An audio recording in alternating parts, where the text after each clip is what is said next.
And I believe so. I've been riding it for the last 2 years. I've been testing prototypes and early builds, and the final build I tested in January this year. So yeah, we believe, that's a never attaining target. That's always out there in the horizon. So we believe we're always getting closer to the equilibrium between man, machine and terrain. And certainly this motorcycle does that even more than any other that we've built. The last time you and I chatted, we talked, you spoke about the global ambitions and how you want to be the leader by 2030 or thereabouts in the medium duty segment. How important is this motorcycle in the context of your global expansion plans and ambitions?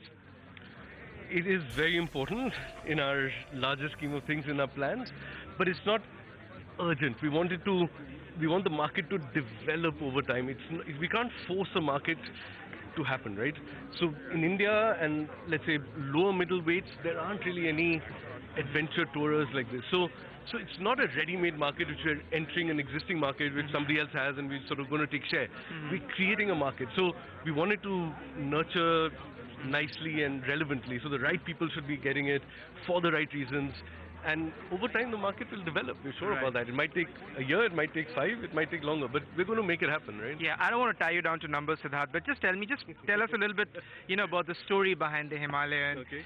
Because I think it's taken 4-5 years for you to build this, in a ground-up way. Just talk us through the inspiration behind this product. Yeah, so the inspiration was always there. I mean, the 60 years that Indians have been riding, and the armies first started riding the Royal Enfields into the Himalayas, and therefore the Royal Enfield and Bullet became the definitive motorcycle for touring in the Himalayas. So that was the past, and then for the last 15 years it's been our mind to make a purpose-built Himalayan, but the time wasn't right, and maybe it was around 5 years ago that we actually started putting real energy, real money behind building a purpose-built motorcycle, because we felt that the opportunity is there. People have moved enough, customers have moved enough to want a motorcycle that does more than just its commute and is actually purpose built for adventure. And Indians are becoming more adventurous, and they're becoming more interested in this idea of going out and charting your own course and writing your own story and all of that. And this is what this motorcycle does, I believe. Right.